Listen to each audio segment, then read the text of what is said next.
everyone. Great to see you today. Oh, really? Hi. Hi.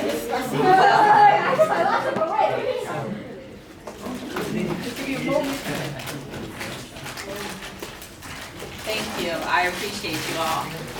All right. So Andrew just gave an amazing lecture on framework, so that was really cool. Real quick, hands up. How many of you run Ks? Yeah? Yeah? All right, good. Okay, keep your hands up if you feel like you understand framework. Right, because you know, it does give that. Yes, exactly.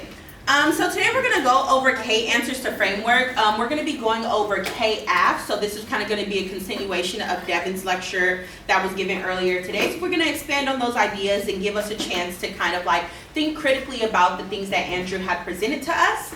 So a quick roadmap. We are going to start with how to think about framework. I found that the hardest part about answering framework is getting students to think about it in a manner that is going to be like, not productive, but influential to their ability to expand and explain and understand it. Framework has a lot of moving parts, a lot. And I think that, like me, I was not a micro detail debater. I was more of a big picture debater. So it was really hard for me to cover foundation for all of those moving parts and avoid dropping arguments, but that's particularly what we're going to talk about today. So, how to think about framework. By the way, you all can raise your hands if you have questions, and we can definitely turn this into a Discord dialogue kind of presentation. So the issue of framework relates to the question of how the judge should decide the debate. By assessing the net benefits of policy we assume will pass by looking at language choices or behavior debater, or by evaluating process issues related to the debate itself and how it's conducted. So framework can be ran as a whole kind of off case on the neg, or there's been times where I as a debater have gotten up as the neg and presented a neg off case that was so fire and so indestructible that the 2AC got up and was like, here's framework. Very strange occurrence, but it does happen. But framework is about the conditions of the debate. So framework is a strategy, not an argument. Framework is a strategy, not an argument. When people run framework, they are advocating for nothing. So that's what you have to keep in mind. As framework being a strategy, it means that they have no stable ground that they are bringing to the debate to expand topic education. So that's why I have it right here.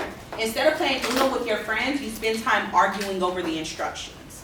That is a framework debate. Instead of actually playing the game and debating back and forth, you spend time reassessing the conditions in which you should be presenting ideas, presenting arguments, presenting analysis. I drew this picture on the other side of the board to kind of like illustrate what I'm saying. If you get up and you run a 1AC, a K1AC, the information in the 1AC is the context. That is talking about the topic under whatever conditions or ideas you want to abide by, right? What the context sits in is the structure. So that is the way you chose to present the argument. So I always talk about it like a cup of water. So what's in the cup is the water, that's the fluid, that's the material, that's the meat of your argument. The cup is just the structure of the argument, right? So framework debaters like to argue about the cup. They like to say like, no, you shouldn't have had a cup, you should have had a mug. It shouldn't have been a mug, it should have been a wine glass. It shouldn't have been a wine glass, it should have been a red Solo cup. They don't care about what's inside the cup, they just want to argue about the cup. So that's why it's a strategy, because it's not meant to enhance our topic education at all. It's not meant to change the way we think about the topic. It's not meant to expand our notions about the outside world. It's literally arguing about the rules and regulations of the debate space. So you asked the question earlier, why should we have a topic if anybody can run what they want? So I don't know about you all, but I have seen very few cases, and I've been debating since 2011. I've been doing policy debates since like 2018. And I've seen very few cases that actually had zero connection to the topic as 1ACs. I've seen very few 1ACs with zero connection to the topic. The reality is that most KAFs do have some connection to the topic, and you should think of a KAF as looking at the topic in a nuanced perspective.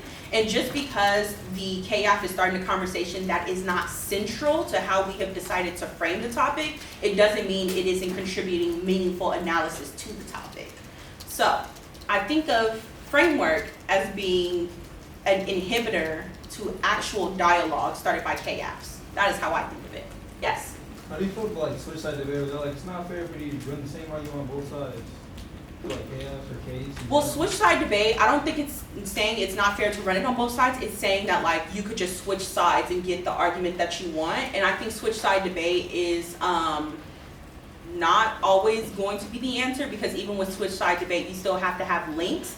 And the 1AC, what's central about a KF is the 1AC controls the flow of the debate. We set the tone for what we're going to talk about. We set the tone for the stable impacts in the round. We set the tone for how everything is going to go about.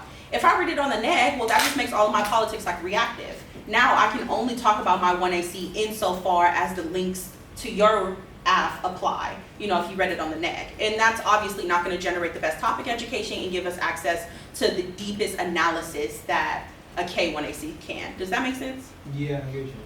Okay, so I'm pretty sure we all felt like this when we looked at framework, like, what is that? So let's kind of dive in. Yes. Sorry, I just wanted to ask real quick. I like the what you said about the KF. I just missed some of the words you used to justify like using a KF instead of switch sides. Mm-hmm. You said it allows for what exactly? 3 answers. 1, you control the flow of the debate when you are the AF, so you get to decide exactly how the debate is started and what are the impacts that are going to carry through the round. Number 2. Ready? Number 2, you also get to add a nuanced perspective to the topic that, you know, being neg doesn't allow you to have, because you have to focus on generating links. Number 3, even if you decided to switch sides, you still don't get the full ability to go in depth about your argument, because you'll only talk about it insofar as it links to the AF and not a full exploration of the world that you built. Okay. Cool. Thank you. So, for me, the key to answer framework is about adaptability. I think the times that I've suffered the most in framework debates is because I literally did not know what my 1AC was doing, and I was debating my case in a very secluded, very confined manner. So be confident in the dynamicism of your AF. This comes with understanding that the strongest KAFs have a solid theory and material foundation. So it is not enough to have like a strong theory. It's not enough to say like, I'm going to use Antonio Gramsci's theory of organic intellectuals, and we are going to be talking about how organic intellectuals are critical to fiscal redistribution. Right, but give me material circumstances in which organic intellectuals redistributed money, resources, something or other, and that changed the conditions of the people around them. So it's important that you have a theory, but you also understand how the theory translates to material conditions in the real world. I best understand this through history. That's what I got my degrees in. So in these moments, I always refer back to history. Now that I have a theory, what are the historical manifestations of this theory? When were people living within this truth? How were they using this to mobilize? How were they using these tactics to survive? On top of that, you could also use like sociology. You know, I think history and sociology would probably be the best ways to channel material conditions, but I'm sure there are other ways to do so.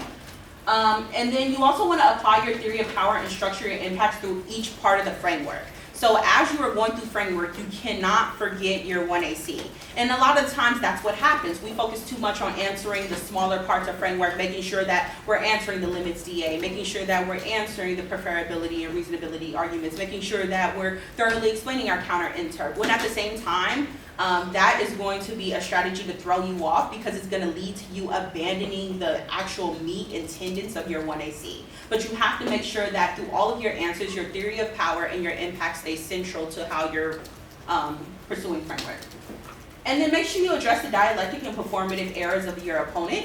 So like Andrew was saying, that he had this vision that framework had like very racist foundations in debate, and largely that's going to show up within their performance. The things that they base education around, the things that they base like predictability and reasonability around, all of that is always going to have like very like violent foundations. Yes? Can you define material conditions again? Yeah, so material being like something you can hold and touch. So like, we can say that like anti-blackness is like an impact, right? Or that can be a theory, anti-blackness. The material conditions of anti-blackness will be like lynching, racial discrimination, like aesthetics, and so on and so forth. You know what I mean? Mm-hmm. Yes. I'm not sure I understand the racism thing. Like, Is it to say that framing is rate? That's kind of Framework. Okay, so considering the conditions of college, first of all, let's think about this right here. Okay, us in this room, we are from an urban debate league. I was not a part of LAMDL, but I went to Compton High, so I'll just be like, a sister to you all. But like, we come from the inner city. We come from, presumably no one here is a millionaire or have parents who are part of Fortune 500 companies, or, I guess like, we don't have much, right? And that's why we are all here together learning debate in the scenario in which we are. There are students who do not do this. There are students who go to $15,000 camps for 3 weeks at a time. There are students who have private debate coaches who they pay hourly to coach them in debate, who they pay hourly to develop bios for them. So those type of inequalities exist across like racial and class lines. So when we frame debate that way, we have to consider in college policy debate, even though the NDT has been around since like the 40s and 50s, a black person didn't win the NDT until like the 2000s. Like those are the types of conditions that inform debate. Like the people who are historically the best debaters and who are the most valuable in the league are not people who look like us. They're not people who come from the backgrounds that we come from. And if they are, that's very recently, like post 2003 recently. My coach, Devin Cooper, who you have all met and received a lecture from, was part of the first black team to win CETA, and they did that in 2009. So, prior to that, there was 2008. one black person to win. 2008. 2008, yeah.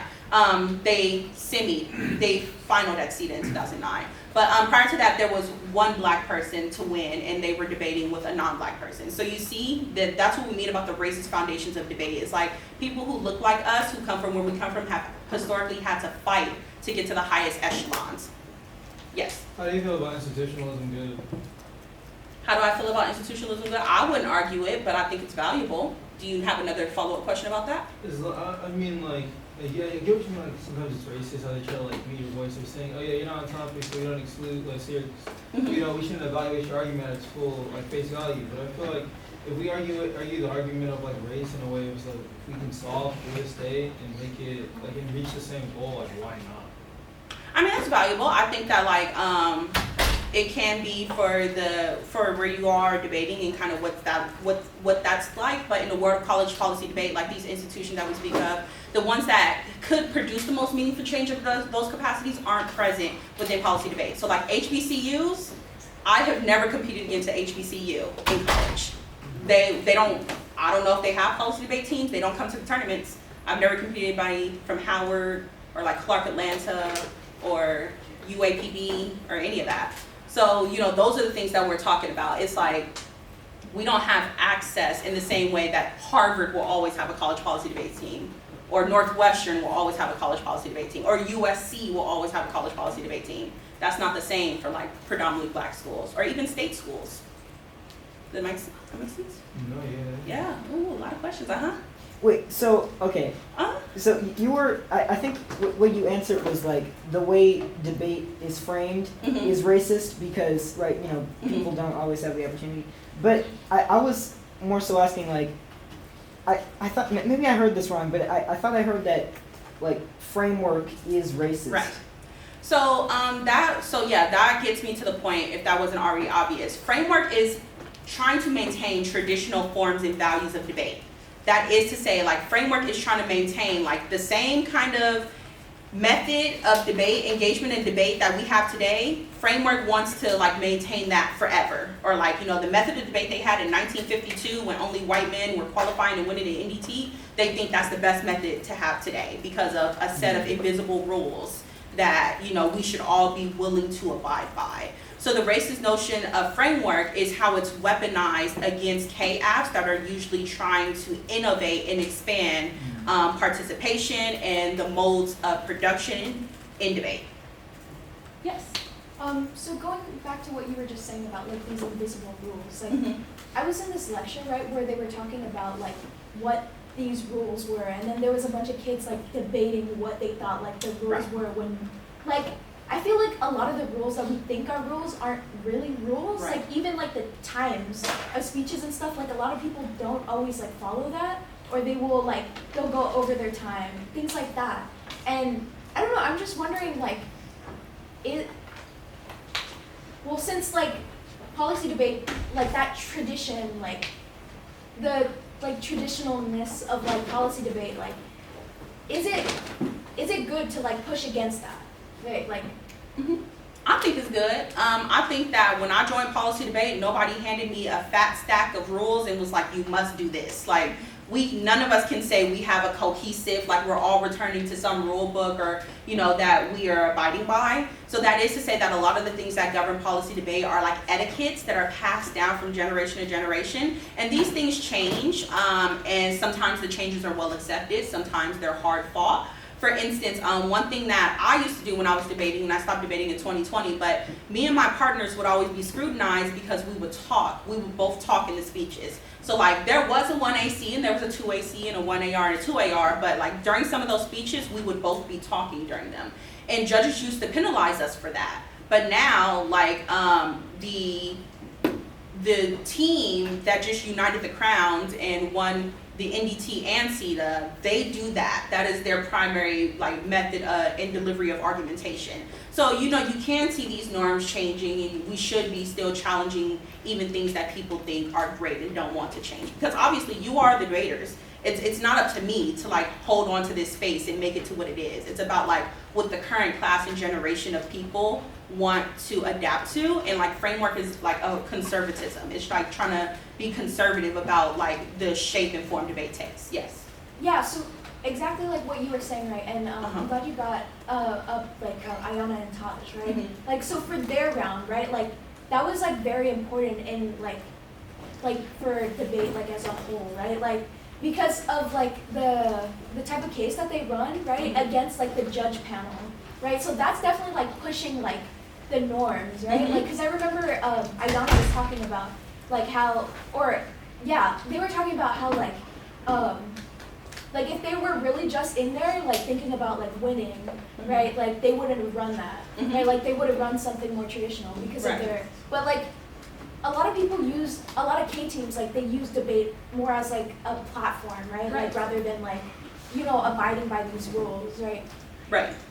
Yeah, that's a really good observation. Yeah, and thank you for naming those people. How would Yes. talking twice like in the debate work? Like how they do it?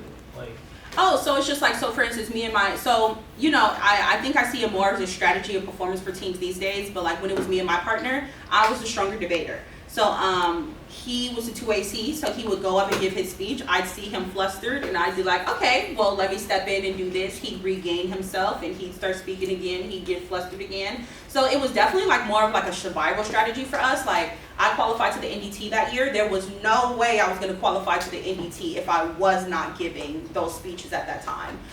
So, you know, it's like partner support, or, you know, once again, it can be a method of presentation like Ayana and Taj.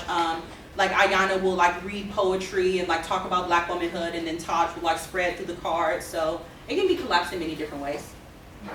How do you like, No, sorry. how do you like respond To what? like to people like criticizing you for doing that? Well, back in my day, yeah, but, you know, back when I was debating, I would just like usually just kind of call them like ableist, because my partner was obviously like struggling with accessibility issues, which framed our method of engagement. But I would also just say, like, for me in my subject position, looking how I look and engaging how I engage, I'm like, who are you to tell Black women when to be quiet? Because truly, who are you? Like, why do you think you get to tell me to be quiet? And why should I be quiet? And then we're going to go to the impacts of the framework, because that's what framework is. And natural struggles epistemic violence, because there's a condition where Black women are supposed to speak and when we're not supposed to speak. So I think like that's the moments when you can project forward like your arguments in your 1AC. So, you know, of course, like if you just say like, who are you to tell me to be quiet? That can be petty, right? But you back it up with like your theory of power and your method and why these things are necessary. Then you say, see, the fact you want me to be quiet is why we need to talk about my 1AC. So it is about layering those arguments and not losing attachment to your 1AC.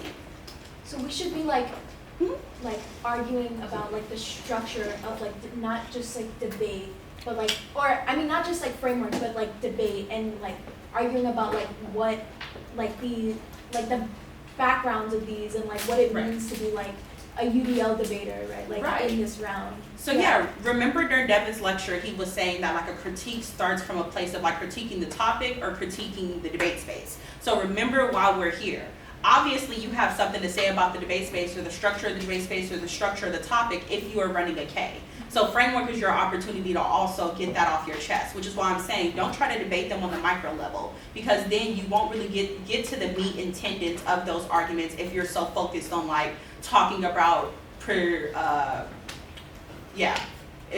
you're so focused talking about limits and ground and so on and so forth. Excellent discussion, excellent questions happening right now. Amazing discourse. Okay.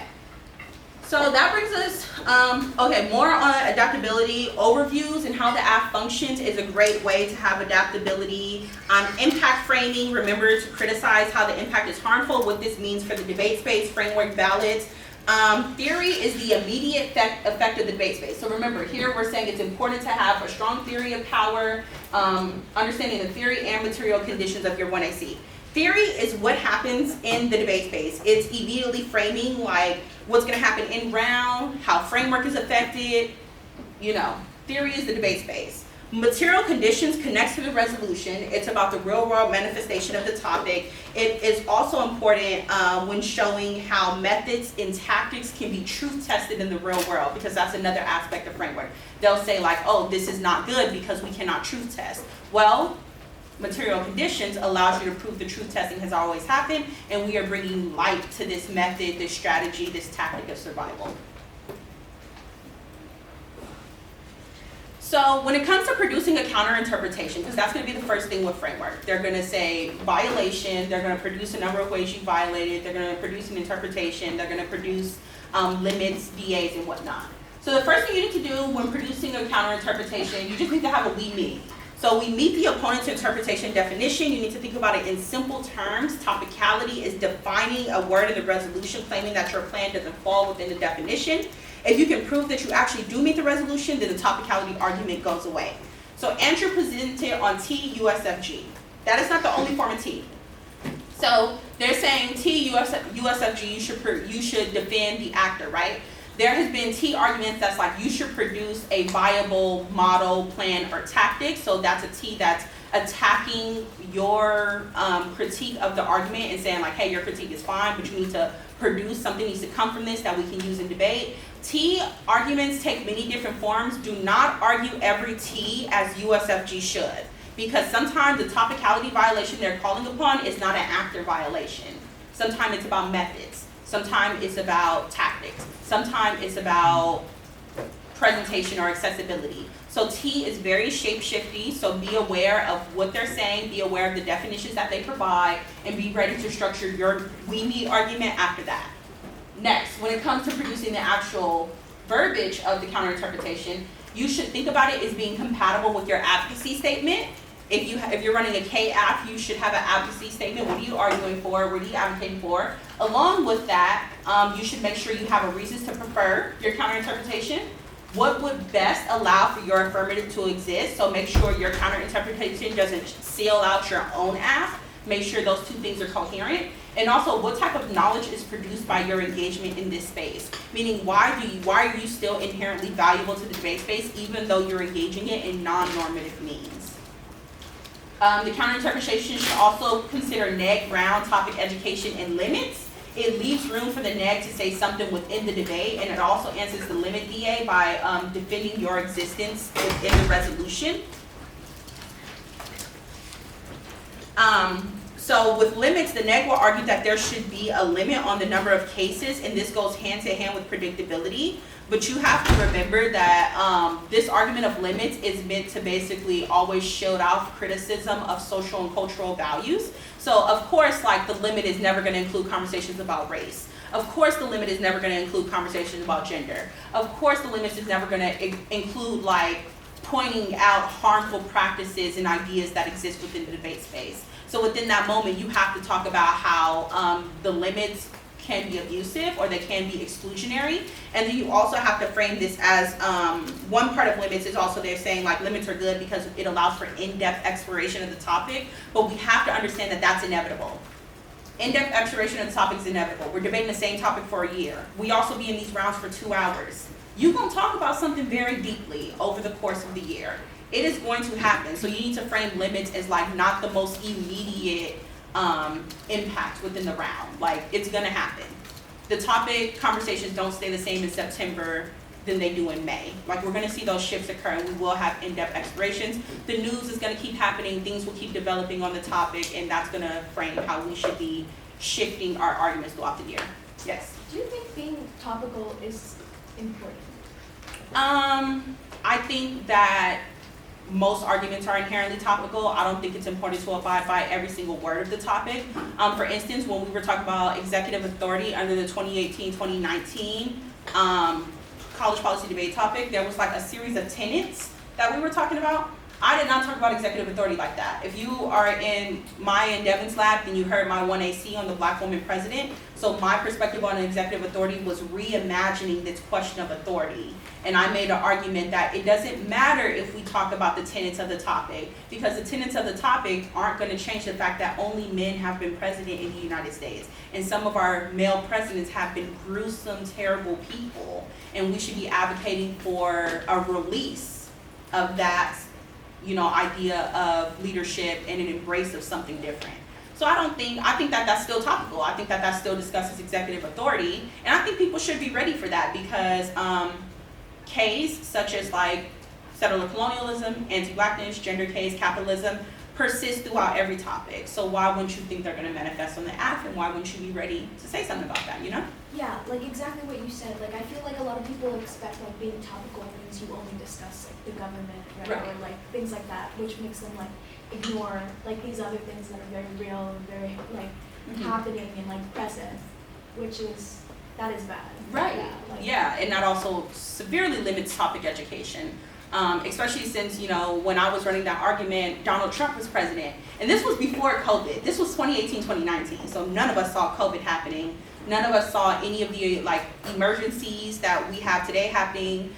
We had begun to suspect that there would be a really big moral panic around transgender people, but we hadn't rode the biggest wave of that yet. So a lot of the things that I had talked about in that 1AC are actually things we're dealing with today, 4 years later. So that's another way to consider topic education, is to really think about how is the K expanding upon conditions that may be set forth 3, 4, 5 years into the future, but may not be apparent to dominant demographics today. So these are the things that we should be saying within our round to defend. Right, yeah. That lends a lot of credibility to your reason for being there.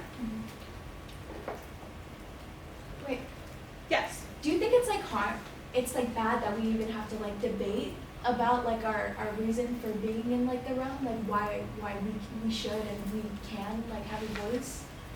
I think debate is a microcosm of the world.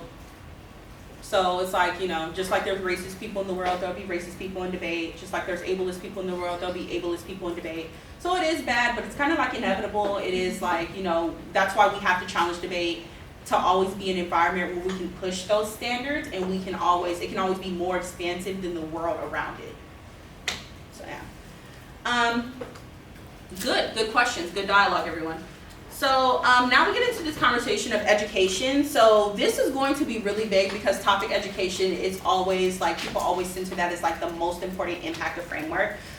So within topic education, you should focus on your AF methods here. Remember Devin's lecture where we talk about AF methods that can be political and social good produced in the round or by the 1AC, knowledge production and research models, strategies, tactics for people of color, models, mind shifts or reorientations, alignments with parties or movements, creates and embrace politics. You basically talking about what does the AF do? What is the method?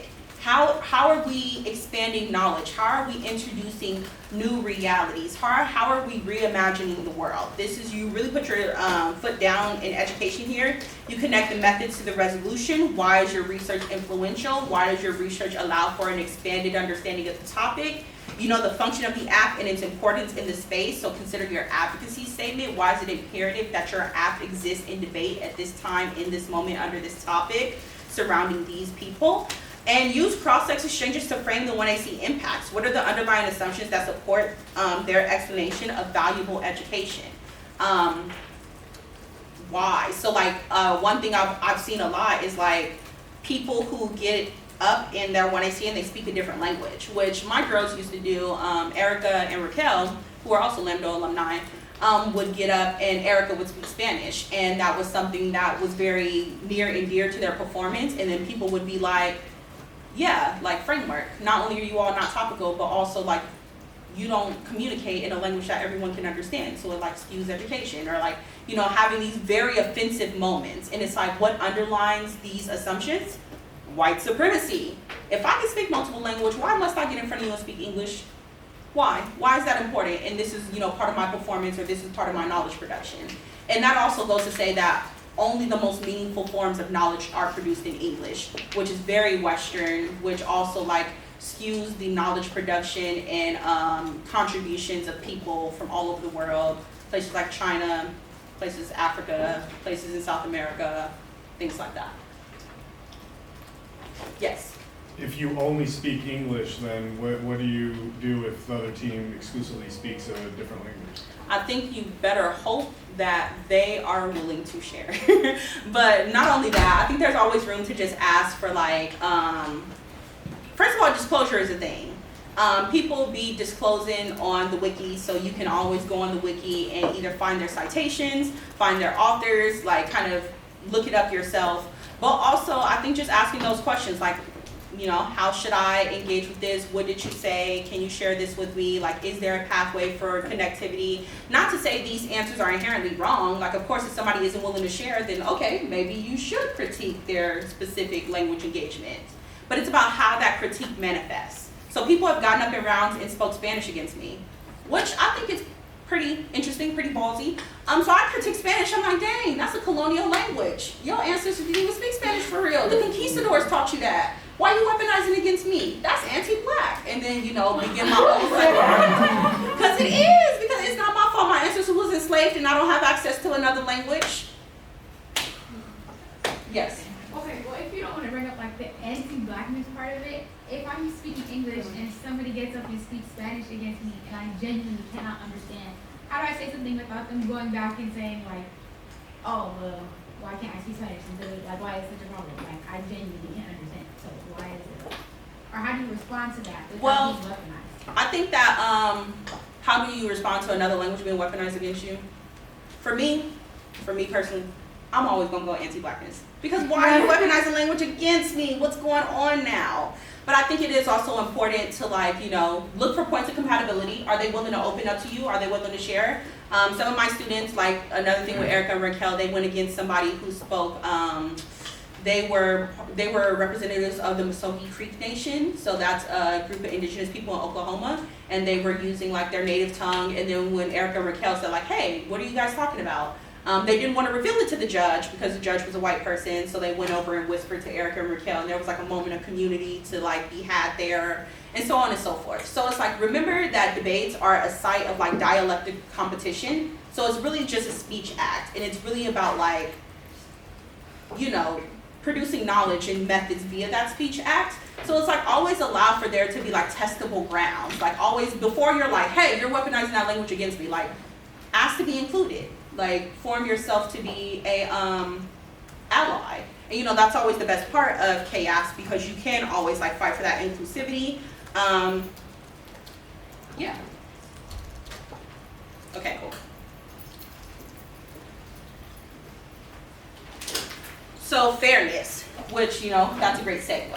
So when we get into the conversations of fairness, I really want to center that as a necessity to the critique. A lot of the time we are critiquing things because they are unfair, whether that's the topic or the debate space. But you also should highlight the ways that procedural fairness still influences the space and competition. For instance, people will say like fairness is key and this is key to predictability and you were unpredictable, so thus you were unfair.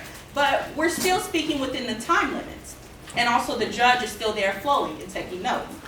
And also we're still sending speech docs. And also I am still disclosing.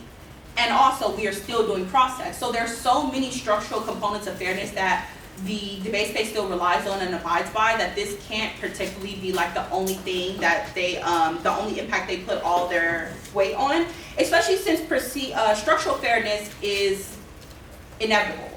Debaters are not created equally. Remember that. Maybe you guys are all equal right now because you are all a UDL, going to similar schools, whatnot. When you get to college, that is not the case. USC has several libraries. Cal State Long Beach has one. Northwestern has several libraries. Cal State Long Beach has one. Harvard has several libraries, databases, archives, alumni support. Cal State Long Beach has one. So keep that in mind. Like, you are going to be debating people who come from like different backgrounds, both class and race, and there are going to be privileges that are accessible to them or accessible to you that cannot be cross-applied. So because of that, like, we always have to consider how the structure of debate is always going to inherently like allow for unfairness to happen. Like, there are some people who already have 3 apps prepared because they have the resources, the time, the libraries to do that. So we always have to balance those things out. Yes. Can we be like, can we use that like within like our rounds and be like, well, your tuition is like 30K, like what, and you want to talk to me about like fairness, like. I think that some people usually, which is funny, because I actually talked about CSULB OF like this because they run across this problem a lot. But like, some people think of that as like petty argumentation, but I think of those things as inherently important when it comes to talking about like topic education, especially when we get into this question of like predictability and like fairness, because, and I've done that before too, of like, you know, somebody is like, hey, this is unfair. I'm like, girl, you go to USC. Like, USC is like 6.5 times more expensive than 1 year at Cal State Long Beach. And, you know, kind of framing things like that. I don't think those things are bad, but I think it's important to frame like how that those types of answers, those types of generic answers contribute to like framework being incredibly like violent. Because it's like, okay, well, you know, somehow me and my one library were able to pick up this pretty like niche, nuanced argument, but that's still not enough for you because you can't just attach your generic DAs and counterplans to it. So I think calling out like, hey, no, innovation is key. Like, you need to be an innovator in this moment. Yes. So I like would love to like say something like that, but I'm also thinking about like the judges, right? Like, how would like judges react to like that? Because I know a lot of the times like judges will like say in like their paradigm like, oh, I don't like you using like personal attacks on like the individual. So like, I don't know, like, I think it's there's a big difference between an ad hominem, like calling your opponent stupid or like, you know, crazy, or being like, you look raggedy. That's a really big difference between that and then being like, hey, if we can be honest about the inequalities that exist in this round and the fact that you go to a school that is 10 times the amount of the school I go to, I think that there is reasonable room to point out those inequalities that we are all very aware that exist. And then if you still get nervous about that, you can also combine that with your role of the ballot judge, those kind of things.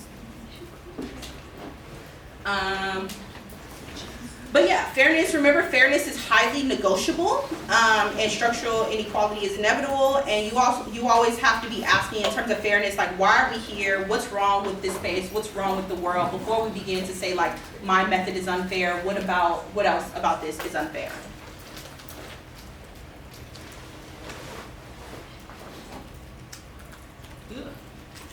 Clash is,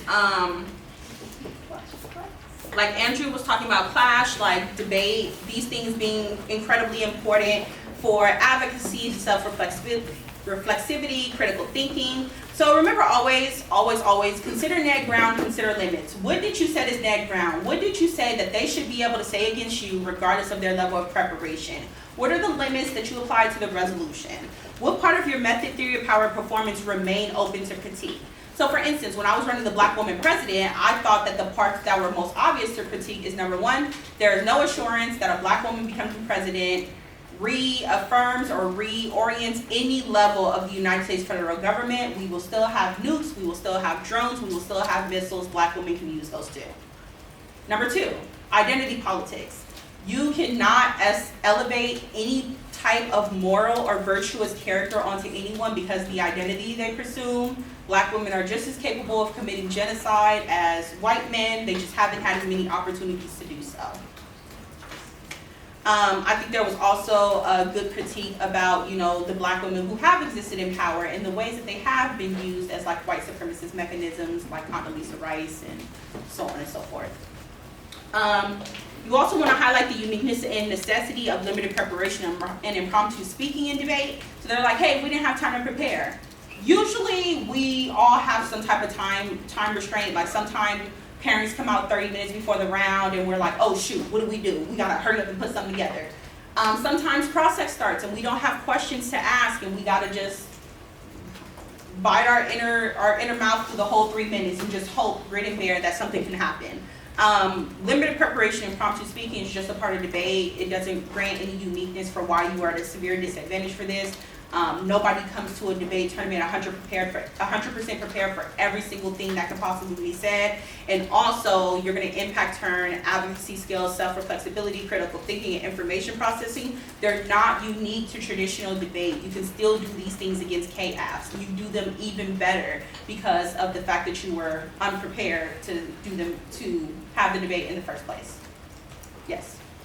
For bringing up how they're not like necessarily, if they bring up, well, we were limited by 30 minutes, so we didn't have time to prepare against your case. When in the debate would we then after bring up, you did have time, you just didn't have full knowledge on the subject? When would we bring that up? So I think you would just like, that would just be your answers. You could say that immediately or you can say that on Clash. I think what's also important is, what is it called? Do I have it here? Basically the wiki, the open case list where we all disclose, disclosure is a thing. Like you run the argument, then you put the sites on the wiki, right? So this idea like we didn't have time, like you always had time to look up my authors, you always had time to like see what they're talking about, you always had time to have a generic anti-blackness block that you kind of like souped up and made it applicable to my stuff. It's always possible. When they say clash, they're trying to say like, oh, your stuff was just so unpredictable that I literally just couldn't imagine that you would possibly care about black women in the face of fiscal redistribution. Like, I can't even believe that you think that that's important. Like, they're trying to gaslight you. This is a gaslighting process. They're trying to tell you that you're crazy. That's what they're saying, and you kind of need to like reaffirm yourself and be like, hey, no, like you had time, you had the ability, there is nothing unbelievable about what I'm presenting. Of course, it doesn't come as easy as just saying these things, but remember to use the toolbox of your 1AC. So we talked about TVA, Andrew talked about TVA, but I wanted to touch on that. The topical version of the app is always such an interesting debate. Even when Andrew says throw 5 of them out there, here's a quick way to kind of like think about the TVA. So answer the TVA, why is this not beneficial? Basically create offense based on the underlying assumptions of the TVA. These are DAs. One person presented under the personhood topic, one person told my student like, hey, how about you debate about Latino person under the non-human animals sector of the resolution? And then they were like, yeah, because you say like Latino people and Latino immigrants are like habitually disregarded, like why don't you just affirm them as non-human animals? And we were like, well, because that's violent. And then we had like 5 DAs to be like, why do you think it's okay to compare Latino immigrants to non-human animals? The TVA must also, yeah, it was very cringy, the TVA must also channel and incorporate the method literature thinkers of the 1AC to win the claim that the act could have been topical. So when they present a TVA and they're just like, hey, USFG should make the black woman president. Well, first of all, that's never gonna happen. So second of all, does this explode limits? Does it have any type of net ground? What is the net? The net's just gonna say no? Why? And then you also have to be asking yourself, are your authors, are you still going to have access to the same literature or literature that is symbolic or comparable? Are you going to be able to have access to the same impacts? What is the work burden that they're increasing on you? And yeah, like I said, point out TVA violates predictability and limits. Also ask the question, how do they bastardize your model of debate? Usually TVAs are like a synthesis of like what they think you're saying, and then they take it and then they try to make it into something like conservative or something that aligns with the values of framework. But this is also going to reveal the underlying assumptions of how they are thinking or engaging with your material. So they're usually going to like present something that's like very disrespectful or reduces the value of your arguments or the conversation you're trying to have, and you should be ready to immediately be offensive about that.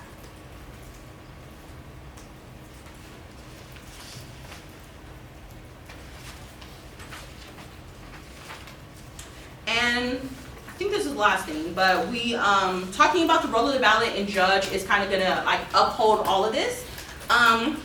So framework is a technical strategy and an easy vote. It's very, very easy for a judge to look at you and be like, yeah, they didn't answer this, this, and this about framework. They also seemed very confused when we said this. Okay, yeah, this person went framework, I'll vote for them.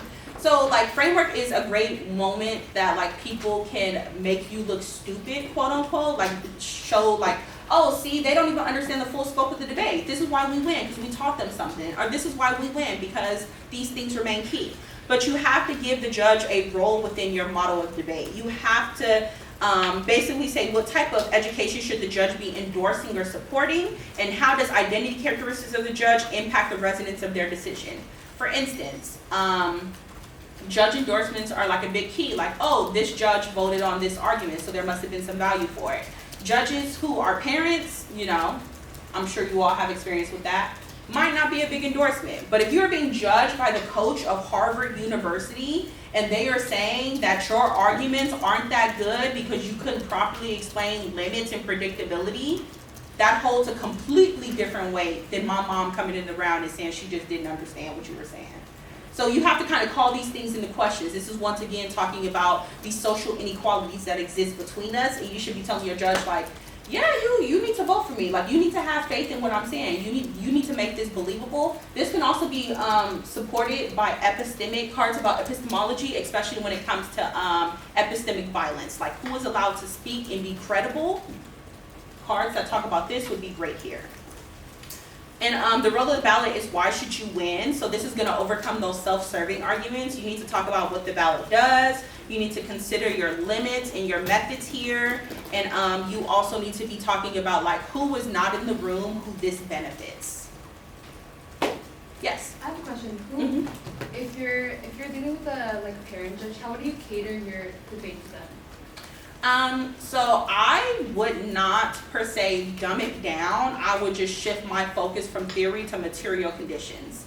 So I would like preempt theory, and I would obviously talk about theory, but I would be like, hey, so then you would reference like current events or things happening in your community or things happening in like the real world. So when we talk about fiscal redistribution, one thing we can talk about is obviously like COVID-19 and like how most people were on unemployment, or they were getting like the child tax credit, or they were getting the stimulus checks, and how that was a moment in which like poverty was alleviated a bit, and that being something they could relate to rather than this question of like, okay, I'm going to talk about like court procedures or something.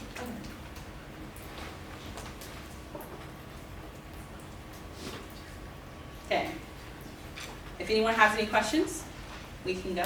We can. Yes. I don't know if you answered this while I was gone, but did you go over counterframing and how you feel about that? Counterframing? Yeah. Like counterinterps? No, like counterframing as in like the argument that you're running is negative ground, so we win because we do your plan better because it's essentially negative ground. Since our role in this debate is to be negative, you're critiquing the resolution, which is enhanced negative ground. We win because we're just doing your job better by being negative. Plausible as well. Like, how do you feel about like arguments like that, or how would you interact with them? Okay, so I would first start with my theory of power, and I would ask them to explain how they're accessing the impacts of the 1AC. And I would also challenge them, like, well, if you said that this was like unpredictable or unreasonable, how do you, like, I will point out those contradictions. Like, how do you overcome that? Or how do you improve the reasonability of my app? Because when they say like, oh, we're doing your job better, once again, framework is a strategy, it's not an argument. So they're not presenting anything new for themselves to stand on, and then they're not going to be able to access and explain your arguments as well as you would. So you basically need to impact like this question of fungibility. Like, okay, like anytime a K debater gets in the room, just because of our simple critique of the topic means the neg is already miles ahead of us. And how does this make us appear within the community? Or like, what does this mean for our role, in the debate space? Does that make sense? Okay, what does that mean? The context ocean with the structure? Yeah, so the structure is framework, and then the context is your 1AC. Okay. So remember, framework is just like the container that holds all this information. So instead of talking about the meat and tendons in your 1AC, they're saying you should have been doing this in a mug, you should have been doing this in a wine glass, you should have been doing this in a water bottle. and it's never actually talking about the liquid that fills those containers. Does that make sense? Yeah? Okay, and then you. Do you think at like bigger tournaments it's gonna be harder to run like chaos? I think it could be harder because the framework is going to be a little bit more consistent, but that is to say that like answers to framework can always be like used against different, like just because you have framework in one round, you can reuse those answers from the second round. Just make sure they're dynamic and you're understanding the different types of frameworks that are being posed against you. So like I was saying, it's not always USFG should. Sometimes it's about tactics and methods. Sometimes it's about presentation. Like some people predict framework on like, you are a performance and you don't need to perform within this space. You just kind of need to present. So just be aware of it. Not, but I mean, like not just in like with the competitor, but like with the judge too. Do you think that's like a concern? Maybe. Obviously, there is a lot of like negativity held for critiques in K debates, but I think that it is always. There is always room to debate, and there is like I have taken my debaters to tournaments where they have lost like every round because we were at a straight up tournament and we ran a K, but I feel like that isn't very frequent. Did that answer your question? So, like with our whatever K like file we're doing, right? We should always just be like making sure like every single part of it is just like backed up with like evidence and like big like chunks of like just knowledge, right? So even like with those like heavy like policy judges, like we can credits. Right, yeah, and then you should always remember that your blocks are not finished. Your blocks are not finished. Your blocks are not finished. You should not get up and be like, okay, I have 6 answers to this. I'm gonna read all 6 of them in round. No, you should be reading like three of those prepared answers in round, and then also tuning the rest of your blocks and the rest of your arguments to exactly what's happening in that space. So you should always have a stockpile of resources that you're pulling from because you're not using them all at once. Yes. Okay, so I had a question for education. So I know there's a lot of like transportable skills you can take from like the debate round and apply it to like like outside world like society. And then I was like wondering like there's a lot of like negative like implications in debate, especially like what like the Western society like portrays like in debate, especially like in framework, right?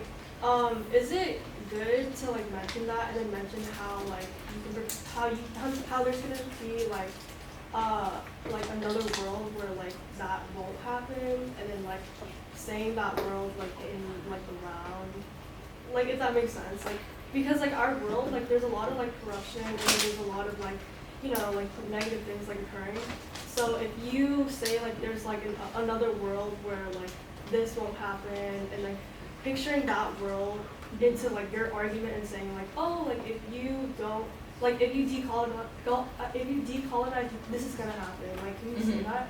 Can you go like in that route, or is it gonna be like Yes, I think building worlds is always great, like being able to say like, oh, if we do this, then this is going to happen, it's going to affect this, and this is a spill-off, and these are like, world building is always great, but remember that framework is always going to be presented to you as an unflinching truth. They're going to present framework like this is incredibly stable, and this has been stable for years, and you are the one violating it and making it unstable. The reality of it is, that's not true. Framework is a conservative argument, so it's trying to preserve and conserve traditions and dying relics of debate. So it's always open to you to like point out the ways that framework preserves harmful and violent ideas in debate, especially when it comes to like westernization, or when it comes to like framing things surrounding white aesthetics or white supremacy or exclusionary tactics or orientations. There's already so much that is exclusionary to debate. Like you have to be someone who has a computer, who goes to college, who has time to do debate, who has the ability, physical and whatnot. Framework doesn't have to be an added mechanism of exclusion. Yeah, that makes sense. Yes.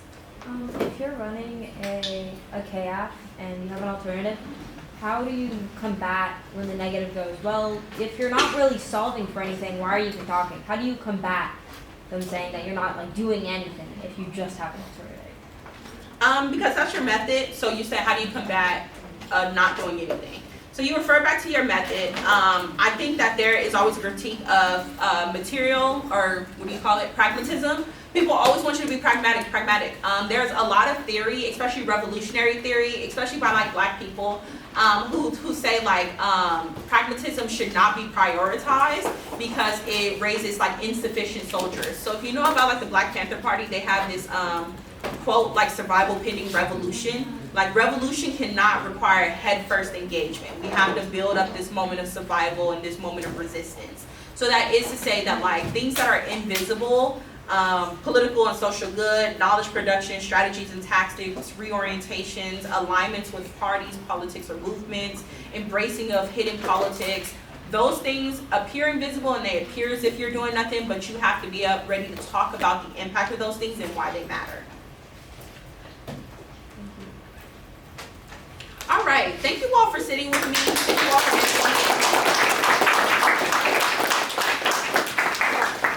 we learned some meaningful things, and I hope we had an interesting dialogue. Thank you, we did. Thank you. I'm so happy. Never did. I feel like I'm still not that great.